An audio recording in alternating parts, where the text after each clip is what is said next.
Hello and welcome back to Forza Horizon 5 with another car build with the Woodward Dream Cruise coming up this weekend. Let's go for an American muscle car, and not just any muscle car, the biggest engine ever put into an American muscle car and the torquiest engine of the muscle car era, the Pontiac Trans Am 455. 455 cubic inches of displacement is ridiculous. Absolutely stupid. But nowhere near as stupid as having a front splitter in front of your splitter. That's just at least when the... Why does the rear wing remove the stock wing, but the front splitter does not get added on? That is so weird. That's super weird. Okay. We're just going to ignore that. We will get massive tires, 3, 4, 5s on the rear, wide enough to flare up the fenders. And then we just want, well, as light and as good handling as I possibly can. It's actually a pretty light car, 3,100 pounds, all things considered, for the American muscle car era. We're probably going to want racing everything in this case, I'm going to be honest. It's a muscle car, they're not sophisticated.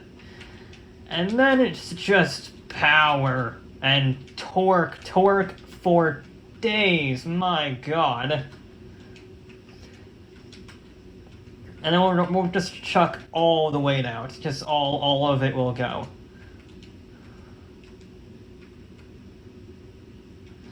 Yeah, I can do that. What about you? I can do one of you. Alright. So you know what? I'm actually going to take a flywheel off. Put you there. That adds 8 pounds. But I can remove 13. There we go. So, that is our finished build. 450 horsepower. Pretty good. 575 torque. Very good. 3,000 pounds, not great, not terrible. And we have massive tires, so I think this could do pretty well. I'm expecting around the Coronet, but we'll have to see. The Firebird is going to have to try and beat the Holden Tirana. That did a 240.2. I think this is going to be more along the lines of a 242.6. That's the Coronet's time. Coronet was a little less powerful, a little bit lighter. I think this is just going to be a little too heavy, but it does have just so much torque. So it is going to be helped out in that regard. I just can't see how it's going to overcome the weight though. Because yes, it has massive tires, but so did the Tirana. Yes, it has a lot of power, so did the Tirana. Everything about that car, that Ghost that we're seeing there, is just a little bit better. I am impressed that this can use its stock engine. I was very surprised by that. And look, that's a third gear corner exit without any issues whatsoever. This thing is ridiculous. A third gear exit on that corner without any lag just speaks volumes about, well, the volume of the engine. 400, that's what, 7.4, 7.5 liters of displacement? It's ridiculous. We can't quite chuck it in at full speed. I can definitely carry more speed, but still, it's gonna be... I'm just losing a little bit of time everywhere I go. I'm just having to be braver, I think, because it's a nice handling car. There's not really have any issues with the handling. It doesn't snap, it doesn't get a whole lot of understeer. We'll see if as I start pushing it more, whether or not those problems become more prevalent, but it's definitely a solid car. I think it's just going to be sort of meh, if I'm honest. Because we're not going to beat the Tirana. This has been a pretty clean run in all things considered. And it's just walking away. It's not running away, which is nice. It's not, miles off the pace. But it is walking away nonetheless. Of course, that was also the straight line speed focused area, so we'll see how much the Tirana pulls in the corners, which it excels at a lot. 103, that was very good. Brakes are also Very good. I like this car a lot. I like that not only is it good to handle, it also can just pull out of every corner. Gears are really easy in this thing because you can just leave it in third, leave it in fourth, and it'll have the torque to pull itself up to speed. That's a very weird feeling. Very weird feeling. Let's see how fast it is, though. That's going to be the curious thing. Typically, the higher powered cars aren't really that fast for one reason or another. So we're going to be doing, yeah, it's also not a hugely impressive, so we're going to leave it in 5th, 140. I mean, it's fine. I brake a little later, and it's a 243.7. I can go faster and be braver. I can push it a little more, 243.8. I definitely think the Coronet is its target. It's right now right up there with the Lexus and the Lotus. I think the Coronet is beatable, but it's just going to be... I really have to push it. I really have to push it. With the Firebird, I bring up the fact that we have to push really hard in order to get this thing an actually good time up there with the Coronet. The difficulty with that is that the faster you drive a nice handling car, the later you brake, the harsher you turn, the more probability of mistakes. Not even necessarily the car, just outdriving yourself. You know, you're pushing too hard, you're braking too late, you're trying to be as extreme as you can. That means you get on this knife's edge, which can lead to a higher probability of making mistakes or just overdriving the vehicle.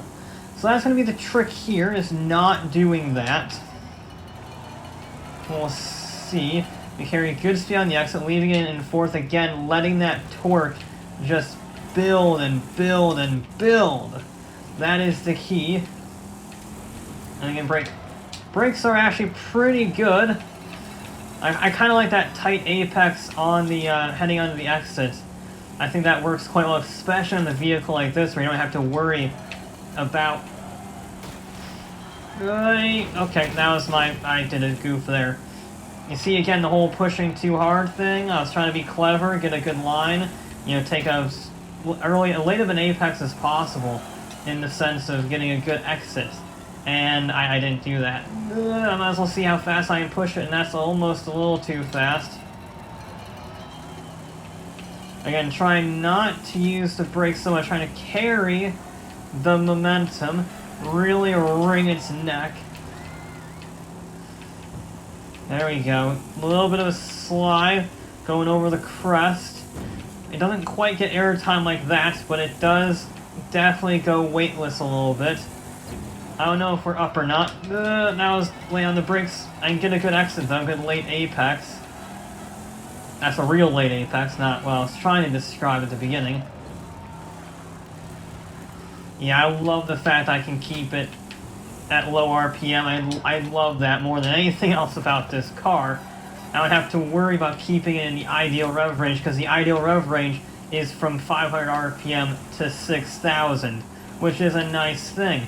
A very nice thing. Oh, I locked up though. God damn it.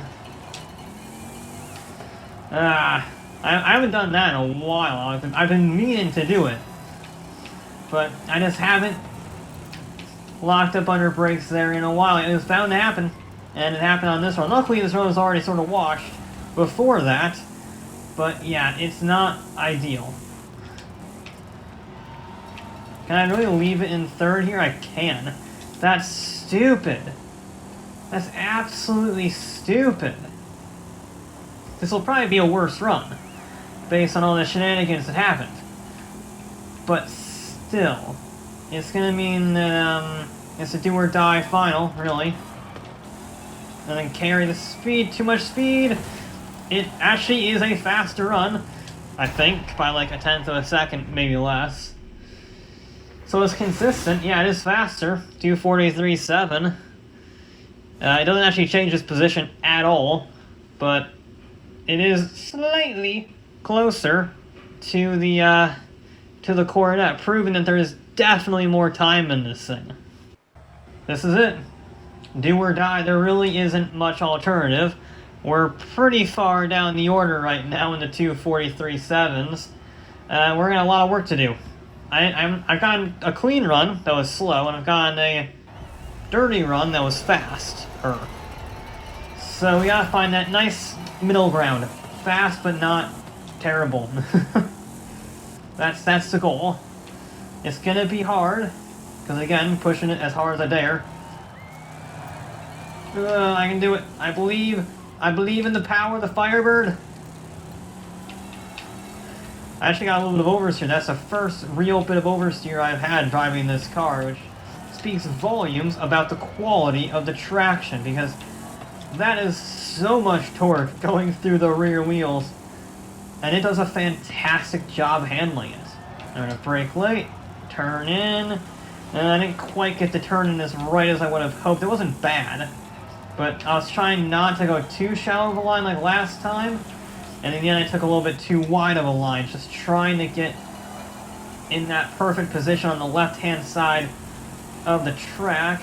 Oh, but that was good through there. That was really good through there. Come on, come on. There we go.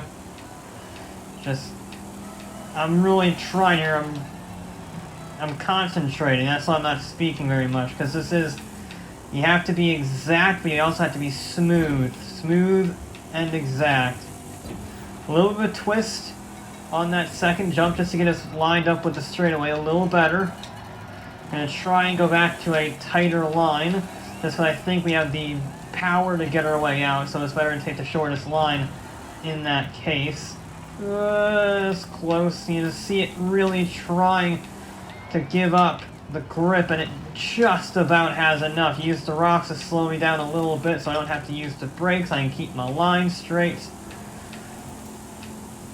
Come on, full throttle. That was a bit of a sketchy landing. I don't actually think that cost us any time, though. Very lucky on that landing that I didn't go spearing off into the rocks, but I managed to gather it all back up again without too much of an issue. There we go. Okay.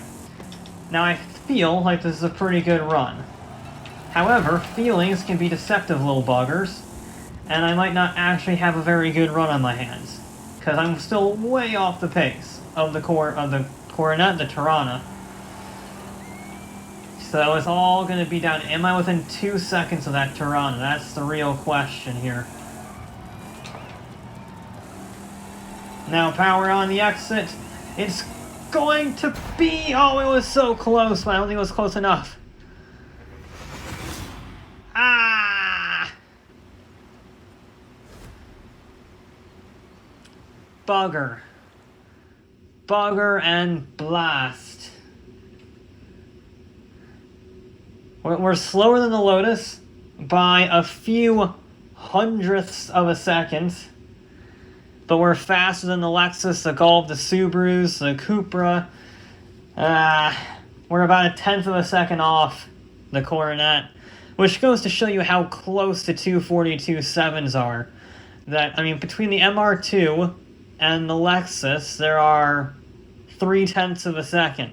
I mean, that was a solid run. I could probably shave another tenth or two off, but I could also probably say that about the other vehicles if I ran them again. So, yeah, I mean, it's up there. I don't really have much to say about the car, in all honesty. It's solid. I don't really have many issues with it. It's just sort of average, sort of meh. It's a bloody good car. I love it, but it's not quick. It's not slow, but it's not quick. So that'll be it for this episode of Forza Horizon 5. I'll be back with more.